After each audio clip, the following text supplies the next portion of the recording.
Why We Move podcast. Thank you so much for being guests on my show. Super excited for this one. This is the first group interview one. So you guys are special guests. Yeah, it's a party. Sponsored by Liquid Death, hopefully. Give us your cans, please. These are amazing drinks. Keep us hydrated on the dance floor. Okay, so once again, thank you guys for showing up. This podcast, like I mentioned before, is all about movement. It's all about dancing. It's all about what your body is feeling, and expressing it fully on the dance floor, and just being unapologetically yourself. And so what better guest, I think, than the three of you. So thank you guys for coming. Let's go ahead and get started. So please just introduce yourself, how long you've been dancing, and where you currently dance. Ooh, okay. My name's Alisha. Ooh, can you hear me? Mm-hmm. Okay. Name's Alisha. I've been dancing for 3 years, so I started right in the beginning of the pandemic. And I dance currently at Lions Dance Academy. So I'm with the studio. Mm-hmm. Cool.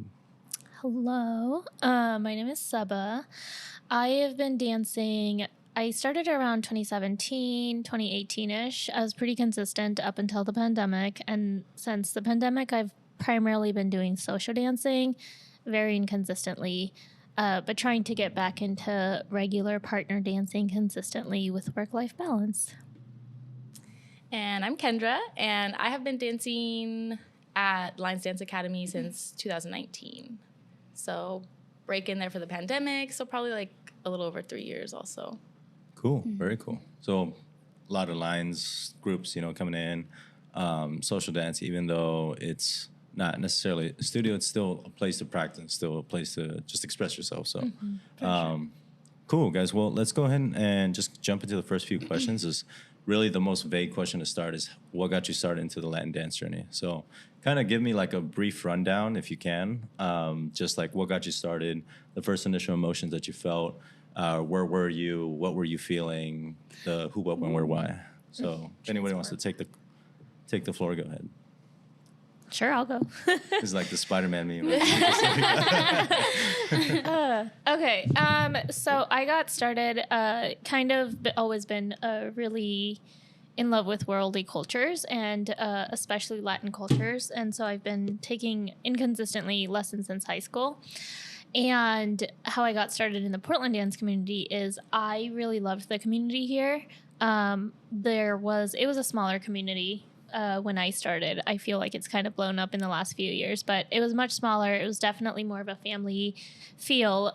But the reason that I stuck to it is because when I dance, it's one of the few times that I feel like fully happy and sexy in my own body. And it's fun. It's when I can forget about everything else in my life and just decompress and unwind my brain, which is in general very difficult for me to do, and that's kind of why I keep coming back, even though I haven't been very consistent lately. It's okay, we still love you. Yeah, we love that answer. I was gonna say something kind of similar. Is my dance journey, as far as not doing it like as a performer or as a 1, 2, 3, 4, 5, 6, 7, 8 experience was actually in Mexico when I studied abroad, like back in 2009. So that was my first time leaving the country, and I grew up in like a very small conservative town, and just to like be able to experience a culture outside of that for like an extended period of time and connect with my host family. My host mom, she was a Mexican artist for a group called Las Estrellas de Plata. Oh. And she played the congo and she would bring it out, and my host brother would teach me like cumbia or salsa steps. Yeah, and it wasn't even for me necessarily about like the dance. I wasn't necessarily into dance yet, but it was more about like the warmth. Like I felt like a warmth and like a love for just the people and the way that they felt the music themselves too, and like taught that to me. So from 2009, it really was more about like the love of travel and experiencing new places, which then ended up translating more and more into loving dance. And now to the point where I've danced competitively, which is something I never thought I would do, but that's where it initially came from. Very cool. That's dope. I don't think I ever knew that about you. Did I? Mexican culture got you. Yeah. It's good stuff. Yeah. I think that for me, dance has like always been in my life since I was super, super little, and I was like creating choreos and stuff and doing performances for the fam all the time. I was showing up with them. I was like, who's ready to see this? So dance has definitely been in my life a lot. And then for the Latin dancing though, that started with you, actually. Aww, that was when I was at Portland State University, and I am the type of person that like wants to be involved in everything. So I was like, how many clubs can I join? And then I saw the Latin dance. Was it the Latin Dance Club? It was called the Latina Dance Club at that time, Oh, but okay. I think we changed it in the time that we were going to school. Yes. And you were the president of the club at that time. So that's how I got into. I was so bad. I was such a bad president. Okay, but in my mind, I was like, he's amazing. He's amazing. You might feel that, but that was like my first introduction. And I was like, all these other people, I don't know. But now you would impeach him? Huh? Now you would impeach him? Yeah, please, for my time there. Oh my God, I would have impeached myself. I kid. It was fun though. I like really, really enjoyed it, and I never experienced social dancing with anyone before. All my other times was dancing by myself or like having hip hop and things like that. But dancing with another person was super cool, and just like getting to learn how that connection feels. Because I feel like a lot of times people are like, how do you know to do these things? Is it choreographed? Mm-hmm. And you're like, no, you actually just like feel it. And if for some reason people are like, that doesn't make sense, how does that even work? And that's how I felt too. I was like, yeah, how does that even work? Yeah. But that feeling is so dope to like be able to connect and like be able to move together and like communicate with your partner without saying anything. And I think that feeling was like really cool to step into when I first started. And that's really what took off when I was like, I just want to keep doing this. And I just want to keep learning and connecting with people and doing that. So yeah. That energy exchange is powerful. Yeah, for sure. For sure. That's awesome. That's really cool. All your stories, honestly, really make for a lot of reasons why I think people just get into dance. It's like they see something. It's like a spark. Everybody who I've interviewed out on the streets, at clubs, at festivals, all kind of say something similar. The sense that it just like draws you in, it sweeps you out, and you just like think almost nothing but dance. And it seems like we're all kind of in that boat of like heavy obsession, addiction, whatever you want to call it. Maybe we're in and out, but we still kind of feel, we always go back to it. So that's beautiful to hear. My non-dancer friends think I'm crazy. Yeah, I feel that. Crazy but happy. Oh yeah, that's the important part. I feel like you get into the flow too. And I think that's what really attracts people to dance. And like this type too is like you just kind of lose yourself and you don't have to think about anything. You can just like be there. And for the most part, you know, sometimes you get worried and concerned. You're like, what moves am I doing? Or if I'm doing this step right and stuff. But I feel like the fact that you just get to like let go, that's dope. And I think that a lot of us have a hard time accessing that in our day-to-days. So dance can be more of an attractive thing because of that too. For sure. You guys kind of all touched on something that like was unique that captured you. And I think you kind of spoke on this a little bit, Alisha, but like something different about social dance versus any other dance is something interesting, right? So like tell me about your guys' thoughts. Like what is that makes it so captivating, so interesting to try to get involved and try to like catch that feeling over and over and over again? What's that like? Yeah, I think, like Alisha said, it is like a connection with another person that you don't even have to know, or you don't even have to speak the same language. Because like when I was in Mexico, I didn't necessarily speak Spanish yet, but I could like communicate with someone on the dance floor.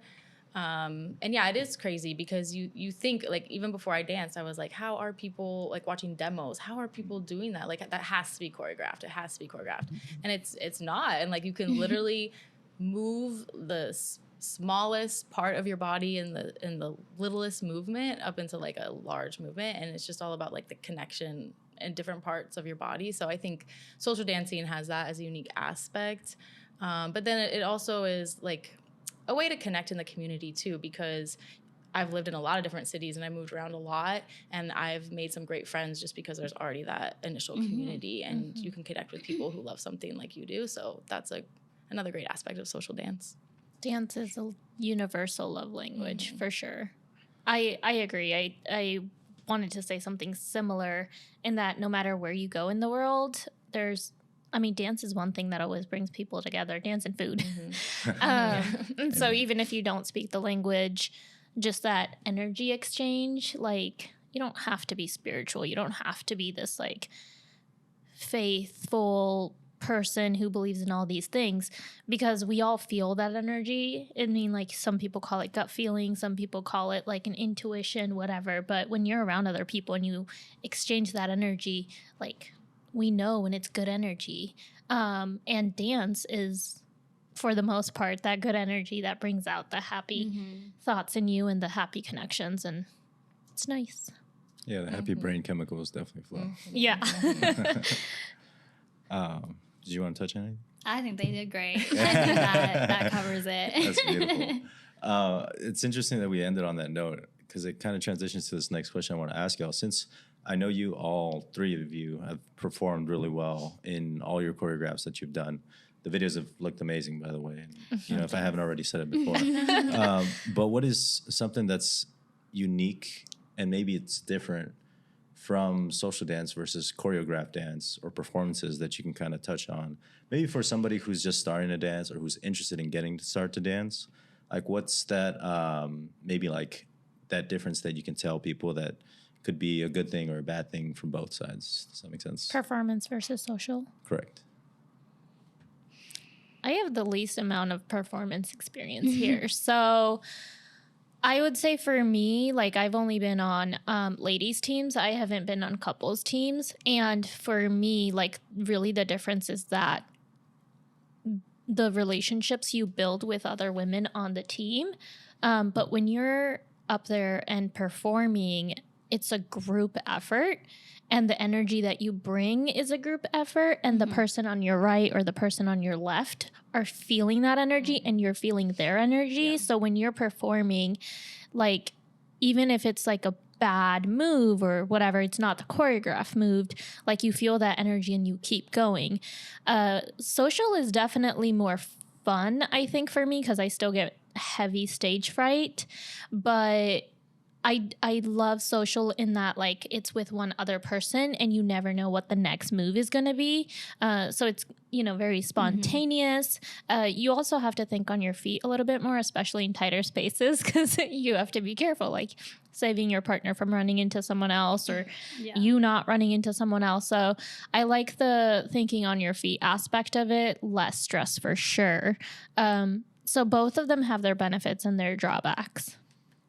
Yeah, I would say that too. Like there's clear differences between social dancing and performing, but also you still have to connect with the music. You still have to connect with yourself and your body, and you have to connect with the person that you're dancing with. If you are on a partner work team, or your teammates if you're on a ladies team, or whatever, Shine's team, right? And so I love performing. I think performing is so much fun. Social dancing is really cool too. I think my experience as a beginner made social dancing more fun than it has been in recent times. I really want to be able to get my love for social dancing back too. But performing has also just been helpful in the way of improving my dance skills, improving my social dancing skills too.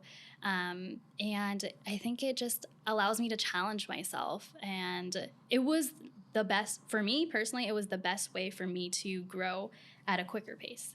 Because I did start social dancing, and that was really cool, and it was a good experience. And then I was taking classes, which was fun. And then I was like, I'm ready. I need to do the teams and stuff. And I really appreciated being around other people who were like who I got to connect with and talk with. And then all of us being able to have that shared energy. And that feeling is amazing too. In the way that you feel connected, social dancing with like a person, and you're speaking the same language, you kind of also have that in a sense when you're on the stage and you're performing with your team, and you're like, we're all vibing, we're all on the same energy wave right now, and we are hitting all these things exactly how we wanted to. And that feels, I've walked off the stage where I'm like, wow, that was really good. That was really good. We did really good. And that feeling, that can be addicting. Like when our coach was crying after one of our performances, I was like, Proud moment. Oh, felt so that. He proud. felt that. Anytime I don't fall on my face is a success. Hey, you gotta celebrate So those true. two for sure. That's the other thing too. It's like when you're social dancing, you give that feeling to each other. When you're performing, you give that feeling not only to each other but to the audience, which is dope too. Because then, because we've been in the audience before when we watch somebody and you're like, yo, they really did their shit right there. But then when you're actually the one doing it, and then some people come up to you and they're like, you were so amazing, like that move was so good, your facials or whatever, they're like saying all these things, or like that was so beautiful, and you know, like you had an impact on them, or like that made them feel something. That's cool. That's cool to be able to do that. That's awesome. That's awesome. It's really cool to hear the energy that you're giving out and receiving too. It's really cool, that kind of flow that you guys, I think, get in. Yeah. So aside from the good things of dancing, let's talk about the not so good things about dancing. Are you sure? I know. Yeah, everybody just cracked the knuckle. Yeah. So You want names? unless you want to give them. No, we good. Right. See those people in the streets. So obviously there's some misconceptions about dance, and I think it's been such a closed door, and I think a topic that's just been kind of talked about here and there, but I think it's like a matter of time that we actually bring it up to surface and change the community, I think, for a better time. Just this new generation that's coming in, like we really have to teach them to just like be good people. Simply because people who have been in this for so long are just, I think, capitalizing on innocent people who don't know much, or who probably just fall victim to whatever their manipulation tactics are. So I think we want to just talk about. I want to ask you guys at least, first of all, what are the misconceptions about dance that people may have who are outside, who don't dance? And then finally, kind of what is an actual truth, maybe a fact that is happening in dance that maybe we don't want happening in dance. And I think we can just like all be blunt about it, is like and I'll name them right off the bat, is assault, there's battery, there's harassment, there's sexual harassment, and really like A to Z with those kinds of things. And I think, maybe you guys have more to talk about it, but I'd love to hear what that is for you guys. So the first one was the misconceptions about dance in general. Correct. I think this is something that I said to Kendra earlier, was like, for bachata specifically, I feel like there's a misconception around the fact that like it's this sexual dance, when it's not. It's not meant to be a sexual dance or a way to access somebody's body, or to get all up close and personal and grab somebody's ass, or have your hands all over somebody's body type of thing, or to like be like, we just had an up close and personal bachata dance and now I want to ask you out, or like keep harassing you for your number, or things like that. There's different things, and I feel like that gets misconstrued a lot with bachata, because it is a closer dance at times, but there's also people say traditional bachata, and that is different than what sensual bachata is now. And sensual is not sexual. And I think that's a huge misconception that needs to be clarified. Yeah, that N and that X really make the difference. You gotta spell it right. Spell it right, guys. I will say that's not, my personal experience with dance is that's not limited to sensual. Because of the nature of dance and dancing with other people, a lot of, I'm just going to say it, a lot of men come into the dance scene, unfortunately, with the wrong mindset. And I'm saying this as someone who worked at a dance studio at the front desk and saw everything that came in and went out that door. A huge percentage of men come into dance with the mindset that they're going to find a significant other. I wouldn't be opposed to that if it was done respectfully, because I've definitely seen people come in and then be respectful, and after about a month, like, they stop coming, and then suddenly you see on their Facebook they're clearly in a relationship with another person also from the studio. I respect that. The problem with dance for me, which is definitely more prominent with sensual bachata, is that people interpret that as a reason to blur lines and boundaries, and it's disrespectful. And unfortunately, most of the time, don't say 100% of the time, most of the time, women are on the receiving end of that.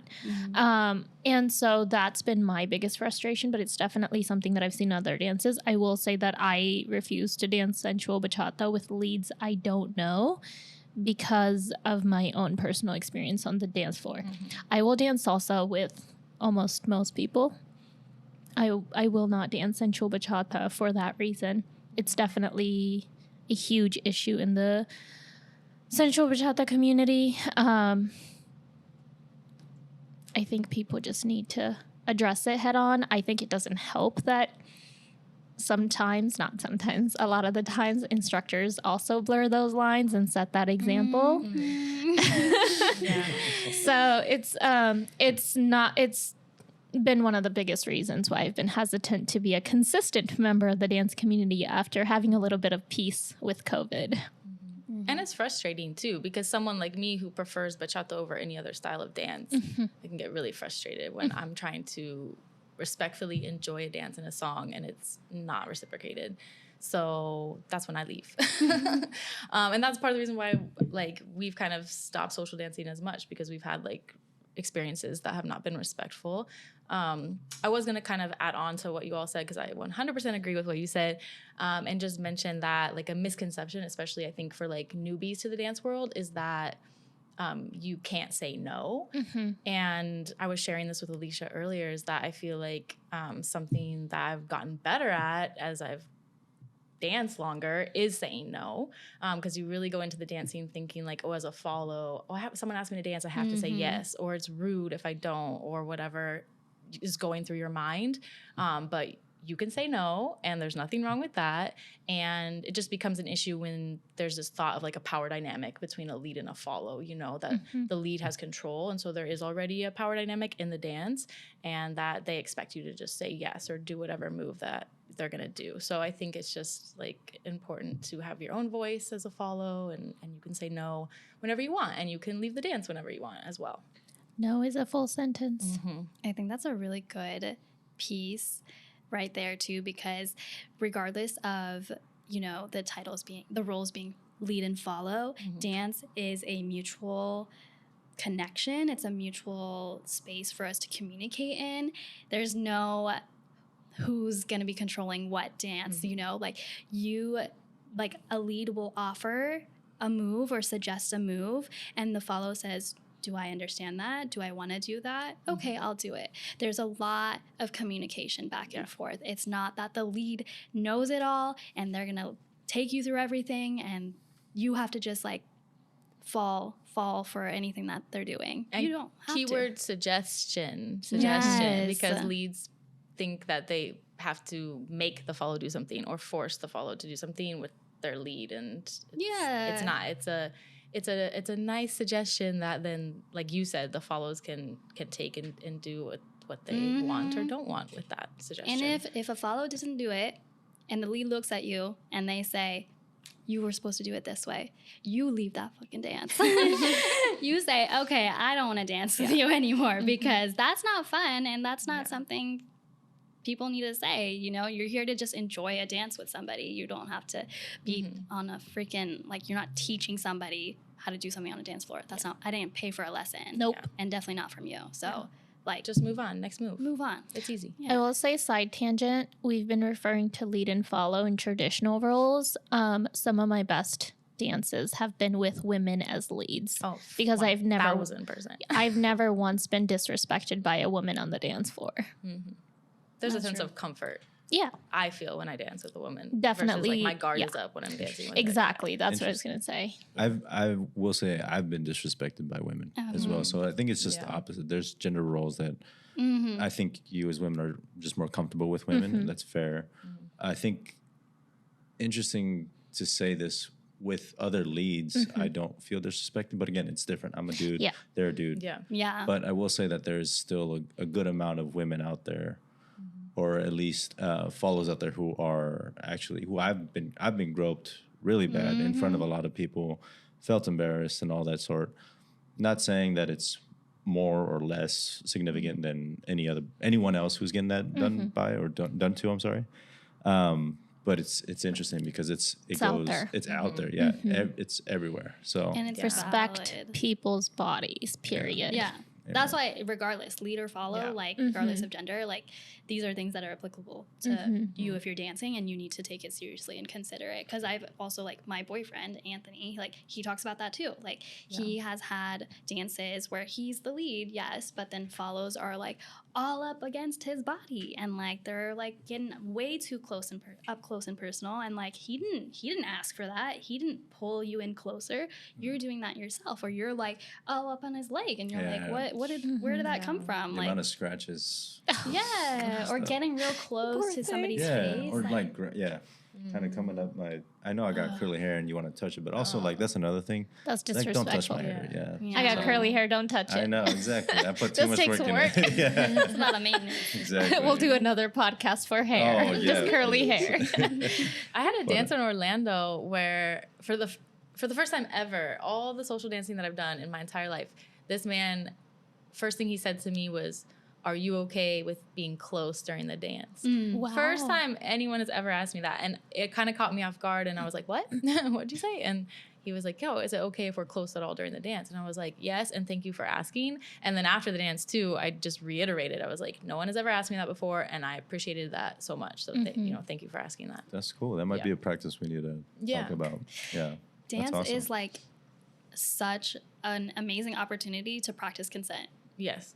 Yeah. All the way Period. through. All the way through. You are asking consent when you're like, "Can I dance with you?" Instead of dragging somebody onto the dance floor. Please don't do that. Yeah. Like, what if I didn't want to dance, or if I don't want to dance with you? Like, that's or you're hurt and you get Yeah. pull your shoulder or something. Yeah, That's like, a big one too. and also give me my choice. Like, I want to say yes or no.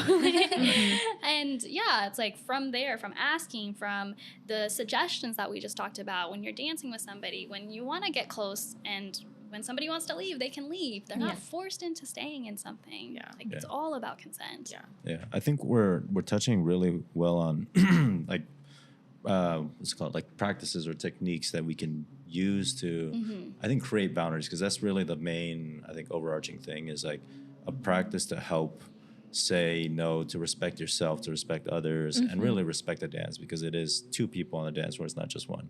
If you're out there shining by yourself, that's different.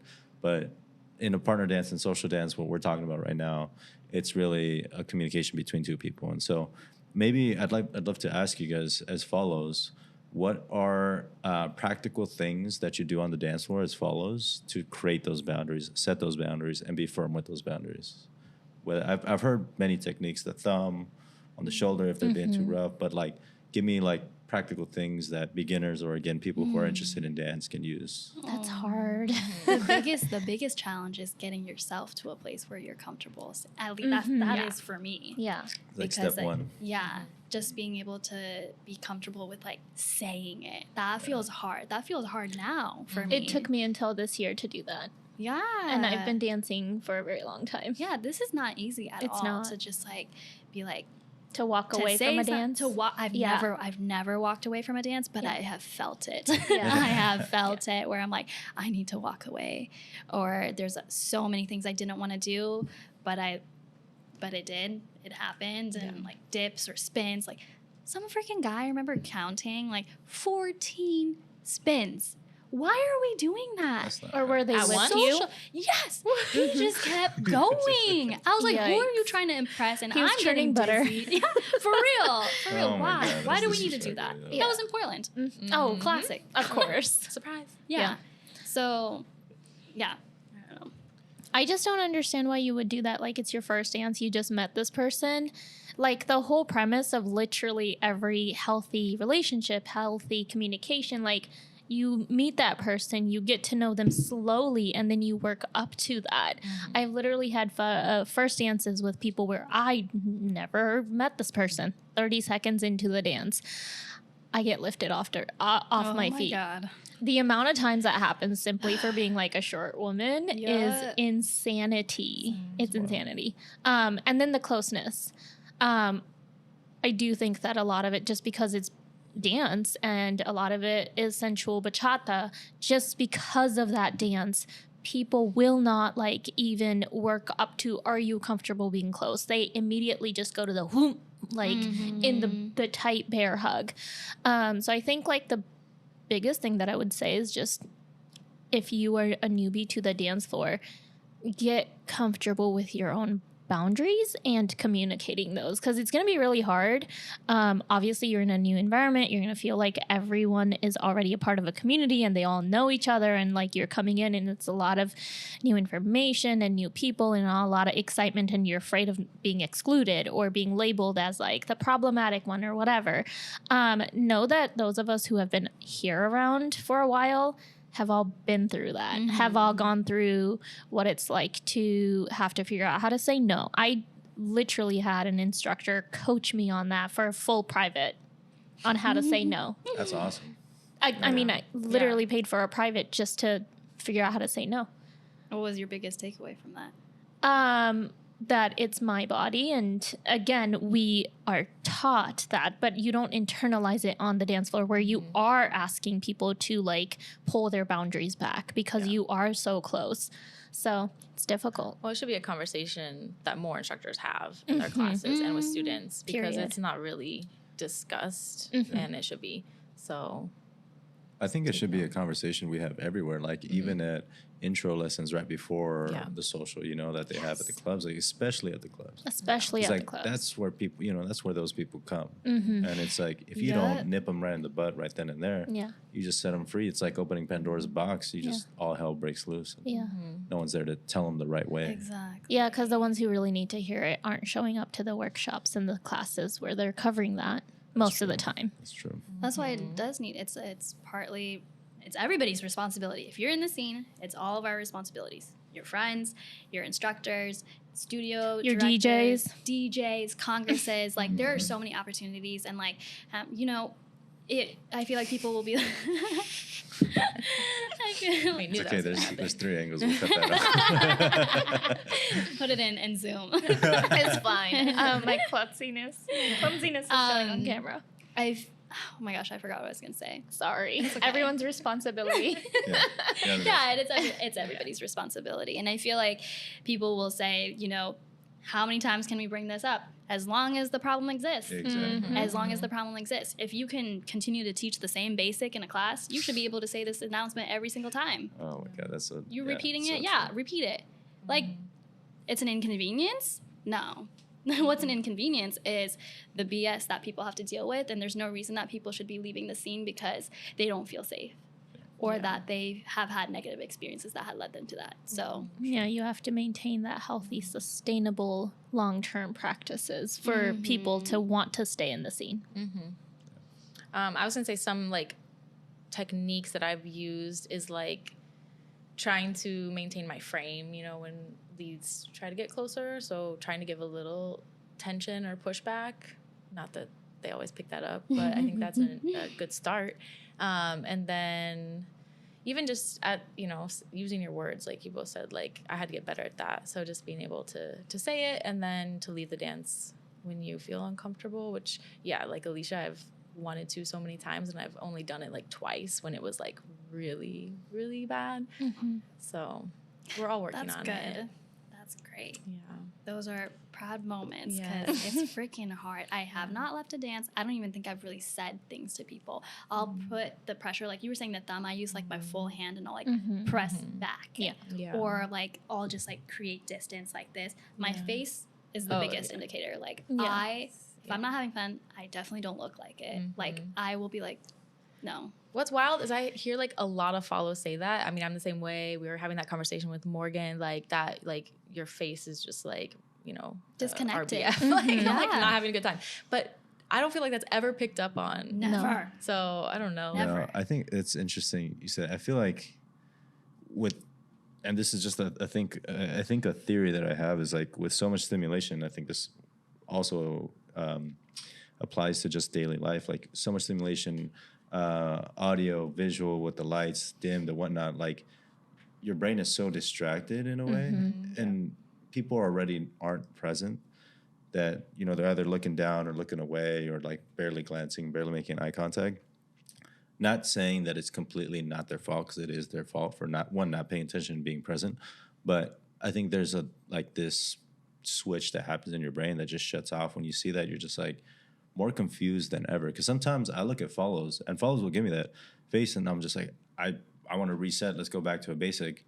And they're like, no, do that move again. Like, I want to understand what that is. And they're like, oh, you're figuring it out. Oh. But it's more of just like trying to, I think, at least for me in my experience, has been more confusion than obliviousness, whatever that is, But I know that it does exist, of course, for some people out there that they're just ignorant of it all.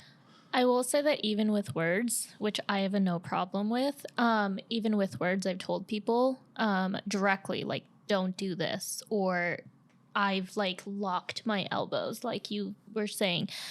The people who don't want to pick up on it don't pick up on it. And that's when you just walk away, never dance with them again. Or as I've done, I like literally once made eye contact with a friend off the dance on the sidelines and just mouthed to help me. And she, tiniest little human being, like barely 19 years old, ran onto the dance floor and just like interjected herself between the two of us and would not let me go. And was like, oh my God, it's so good to see you. And like the fact that we had to do that is ridiculous, because I had already communicated to this man, like, I just met you a minute ago. Do not pick me up. Do not do any spins. And he wouldn't listen. Jesus.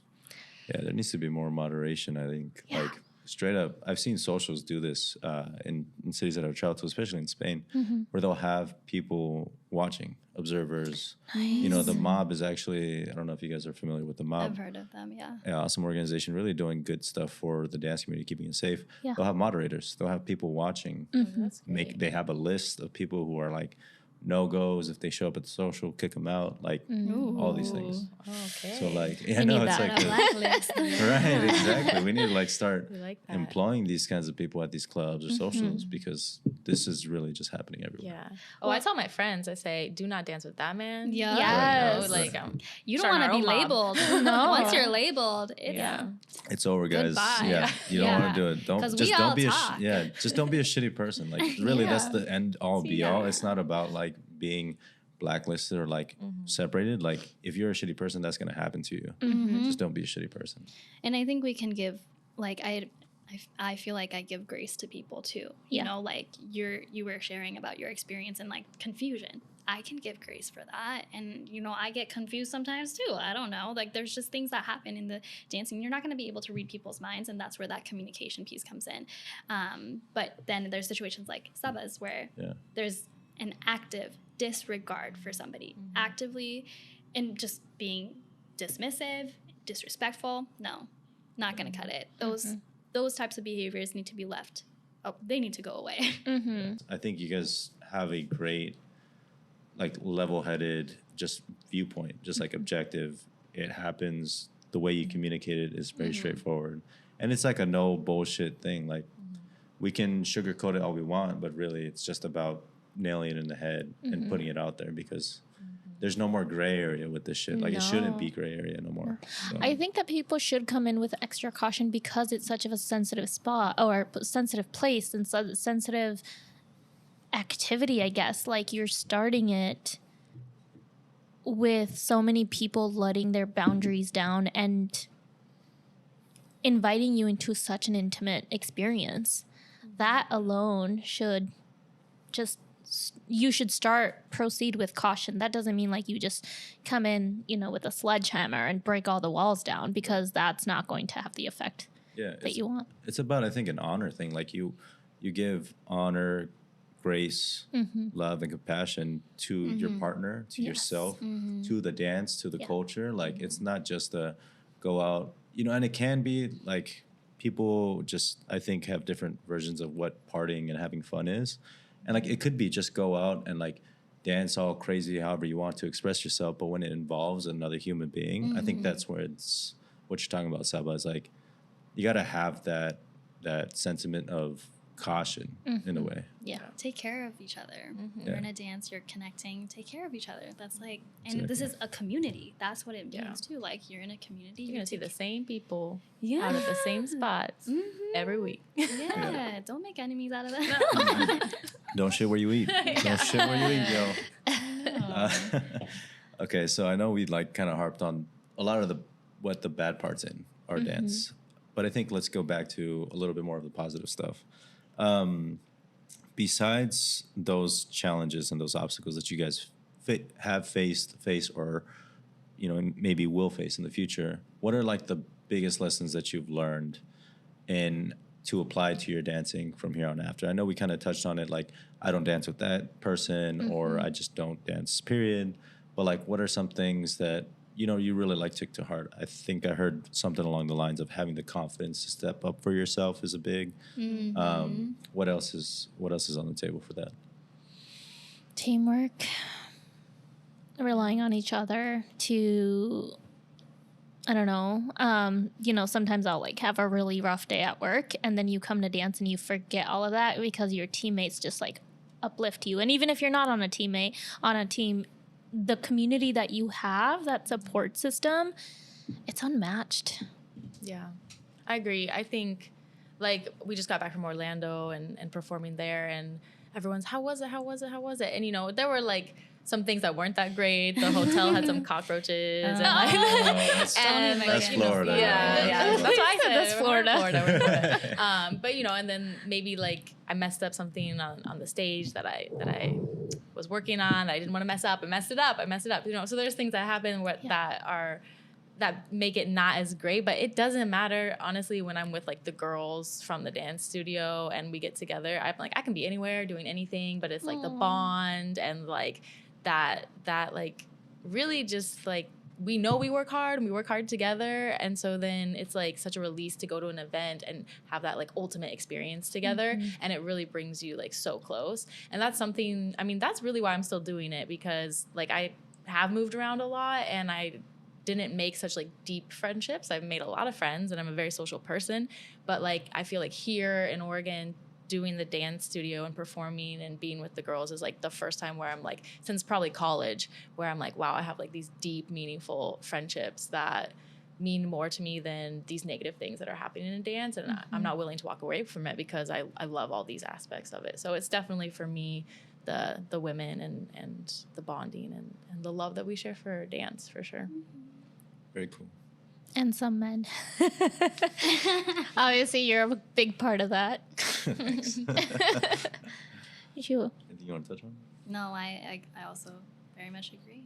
I think those friendships, and even if, dance isn't like to this extent in my life, where I'm at the studio, where I'm more active in it, I feel like I will always have these friendships with me. And that's going to be the biggest takeaway ever. And I mean, of course, and like, I also think learning connection with your body, that's huge too. Dance can feel uncomfortable for people. And when you're getting into it, there's things where you're like, like I look weird, or like I look weird doing this. But honestly, let yourself look weird. It's fine. I know we get in our heads. I know I do that too, but our bodies are moving in the ways that they need to be moving. There's nothing wrong with it. And if you want to go to learn, you can learn. It's just a specific way to do it. Yeah. It's not a wrong way. However you're moving is not necessarily wrong. And I think that's also a big takeaway from dance and movement, like you're talking about. Learning technique and learning salsa or bachata or whatever you want to learn, that is just a structured way to learn it. But you want to move how you move it. Everybody's gonna look a little different. And that makes it different. beautiful. You don't want to all look exactly the same. Yeah. So I think that's the point of it being an art. Like you can't put art in a box. You can put it in multiple boxes if you like and categorize it however you like, but in and of itself, it's going to exist. Oh, shit. It's going to exist however it exists, Yeah. I will add to that list, dance is one of the last melting pots of our community, in my opinion. That's a good point. I haven't been in any other community where I can meet people from so many different backgrounds, from so many different professions, from so many different thought processes, and we all just exist to enjoy dance. It's coexisting in such a beautiful harmony. And I really love that because I love meeting people from all over the world, from all different kinds of cultures and professions and hobbies and whatnot. And then like some of my best friends are from dance, but we bonded over so many other things like hiking, you know, like we bonded with over hiking. So I really love that. I love that I can meet people from so many different other, you know, parts and different perspectives that I never would have otherwise. I feel like that's hard as you get like Older and you're an adult, and finding those communities is super hard to do. I feel like, and dance is definitely the way. I think also what's so funny to me sometimes when I'm like in dance, because we're so in our worlds too sometimes, and then I'm like, oh wait, you guys have jobs outside of this. I'm like, what do you do? What do you actually do? And then you're like, oh, there's people in freaking like engineering, or they're doing like some random stuff with like, I don't know, like there's so many different aspects of work and life, and you're like, wow, there's like, so we obviously all connect on this one piece, but there's so much more out there, so it's really dope to see the connections expand in those ways too. I've made so many crazy just connections and friends, like kind of what you talked about earlier in the show, Kendra, about just like having friends here and there. It's insane. I think we can all talk about this for days of like, I can go crash on a couch in, I don't know, Austin, Texas. Philly. Or Philly. And like you guys always have a place in Philly you guys want to come through. But yeah, it's so cool that it's a community for sure. One thing I did want to touch on or ask you guys is, what is the most memorable experience or experiences that you have had in your time dancing here in Portland? Memorable. Positive or negative? Whatever you want. Because I was going to say, I remember the first thing that just came to my mind was, I remember when I first started dancing and I was a beginner, and there's this person, I feel like we're probably going to know, but that I know where this is going. that would freaking throw me up in the air and do like all this wild shit, yo. I was like, he had me on his back like a backpack. What? Like, where did you learn that? I feel like that is memorable. That is, it is forever in my memory from my beginner life in dance. Back in the day. Yeah, where I will never let that shit happen again. That is not gonna happen. But it was some wild cartwheels. I don't know what the fuck was happening, but it was wild. I think I still look at that individual and I'm just like, yo, kind of mad props that you've been able to continue that for like 7 years. I've been dancing 7 years now. And you've seen him every single Wednesday. Oh my god. Yeah, he's still, it's like still by that door. I know. Not the door. He's always by that door. Oh my Man. god. Oh, it's so horrible. That's hard. It's interesting though, because the dude will pull out some like crazy stuff, especially with the partner he's been dancing with. But like, honestly, I mean, probably not the best place to do it. In fact, not the best place. But I don't know that there's ever a good place to do some of the moves he does. I mean, I think in performances you can like get away with that on that's a good like point. a solo studio, perhaps maybe. But A big He ass did stage. drop me once, full on. Yeah, Same. I haven't danced with him since, and I won't. Yeah, Yeah. I've hit the floor hard twice. One was my friend; he didn't know what he was doing. Oh my That's kind god. of my fault. You know what's the worst? When somebody dips you and your hair gets stepped on. My hair is so long, and I'm like, yo, what the? And why is my hair sweeping the floor anyways? yeah, Like, I know my hair is long, but That's Yo. a bad dip. yeah, that's a bad dip. Mm-hmm. Anyways. For my most memorable experience in Portland, I think probably like the performances that our team has done, like at the social dancing, because it's just like this high after you perform. And I think I'm in the minority from people that I've talked to as far as like performing goes. Like, I actually prefer to perform like at a social dance scene where there's people like right there versus like on a stage where there's just like lights in your face and you can't see anything. Because some people are like, oh, I don't want to see the people, I like to be on stage. But for me, like, the lights are so bright and I can't see who's out there. It's like I can't connect with anyone necessarily. So like, I really like being in Portland, performing locally, like seeing people that I know, having their support, being out on the dance floor, and like really like being able to like connect and make faces like to the audience right in front of me. And that's something too that's different about performing, is like it's acting too. It's a whole nother level that I didn't realize when I got into it, of like, well, you really have to act, you have to know how to do like faces, which I'm still very much working on. But yeah, I think just my most memorable social nights have been like a performance at Rustics or at Morrison Market, and then getting to like dance after too, and just like on this high of like, whoa, we just did that, and it's really exciting. So That's tight. I like that. I feel like our debut performance of our Corazoncito, yes, the that red also costume was really memorable, because cool. I feel like all of us, like what I was talking about, how we feel really connected. That felt like that night, and I was like, this felt so good. You coming, especially a debut performance, like that's dope, because then you're like, all the nerves, and you're like, okay, this is the first time we're doing this. Like, how is it gonna come out? Because also we learn usually the end of the choreography like so fast, because it's like, oh, we gotta go, we gotta perform, we gotta go to this congress or whatever. So, you know, it's like, are we ready? We're not ready. We just learned all this, you know. So it's not like, oh, we've been practicing the same routine for 3 months and we feel fully prepared. We do not feel fully prepared. No. Ever. Yeah. Showbiz, baby. Yeah. I would say mine is similar to Kendra's, that my most memorable is also my least memorable. It was my first performance, and I remember it was like a Wednesday. It was at A.S.K, and literally like every single person I knew in the dance scene came out because it was my first performance. So looking out and seeing like all the faces that I love was just, I'll never forget that. Was that when you guys were wearing the blue and black? Yeah, I remember that. So I just like won't ever forget how full that room was. And then everyone I loved was right there, just like to cheer me on. I was terrified. It was my first live performance. I don't remember how I did in the dance.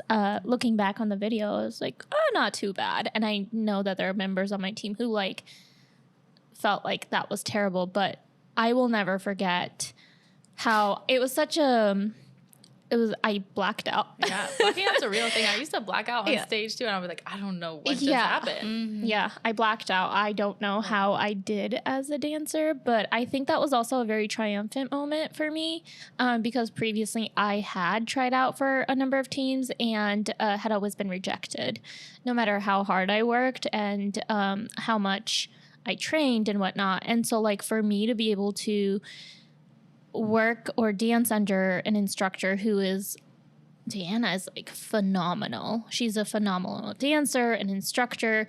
Yeah, she's hard, but like that's how she was trained, you know?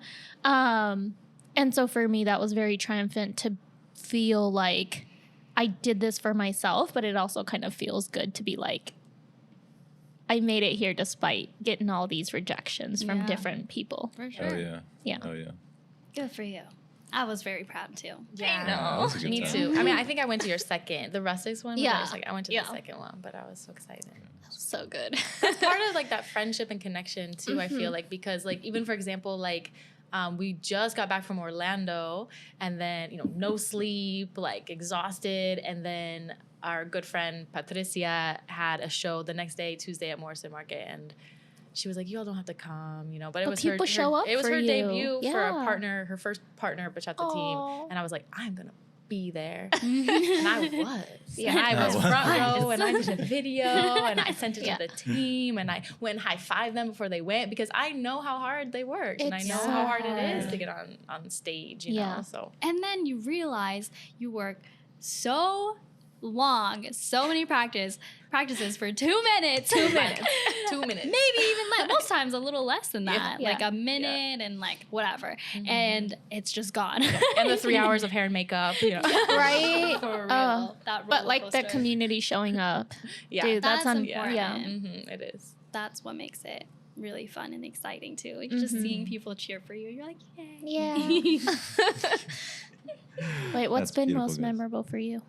Most memorable experience for me has just been like starting out at Aztecs. Just really, I had this like period of time where I was just like obsessed That's all I thought about. I was out like probably 5 days a week, still working 3 jobs, going to school at PSU, being the Latin dance. Oh, club. you're wild. It was bad. It was bad, dude. I wanted that president position so bad to just like challenge myself to be like, okay, am I really about this? And just like going to Aztecs till 1 a.m., closing out, and then going to work at 6 a.m. was just probably the most memorable for me. Just You're going off of that dance adrenaline. Yeah, exactly. Yeah. That's I show up to brutal. work and I'm Googling like, oh, how to do this move, or like this like bunch of Taca la Mana videos just over and over and over on replay. You know what I mean? I love the dedication, but like this is how it becomes an obsession.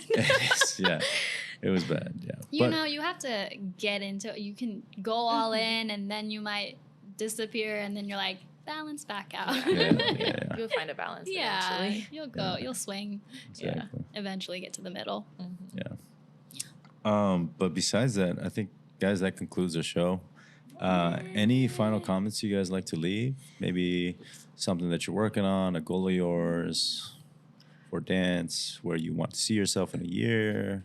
Yeah, I am working on my leading. I have started to take the like intermediate level classes at Lions as a lead, sometimes the advanced class. And yeah, it's hard. Leading is hard because you have to think a lot. Like a chess game, bro. Like I have to really figure out what I'm doing like ahead of time too. Yeah. But it's been great, and I need to work on like asking more like follows to follow. So I can get more practice, because I kind of get caught up on like, oh, I know like 5 or 6 moves and that's all I got so far. So I'm working on it. But goal would be to feel confident in my leading and be able to just go to a social dance and lead whoever and ask people. So thank you, Alisha, for being a guinea pig many times. I love my it. leading I think journey. she's doing great. That's awesome. That's so cool.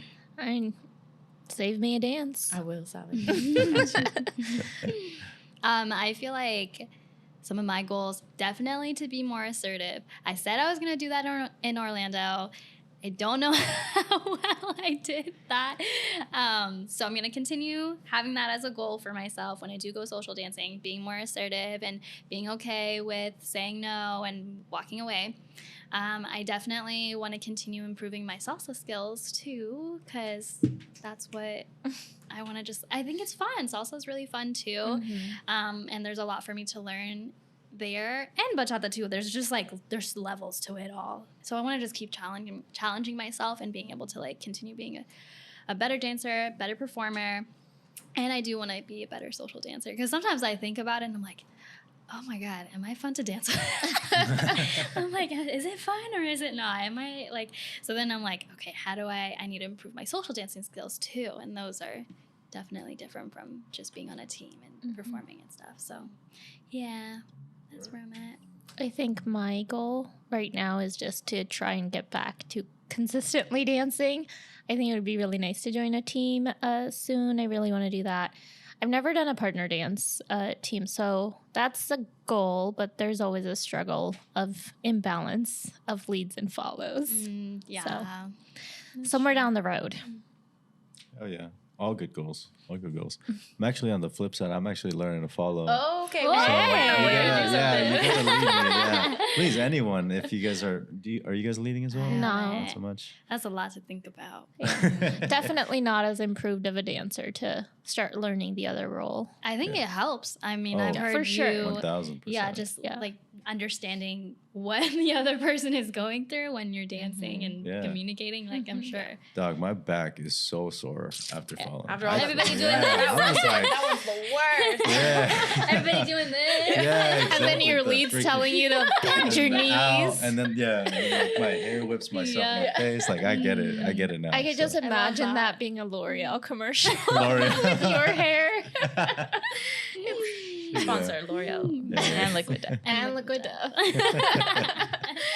Right on. Well, thank you guys so much for being on the show. I really appreciate it.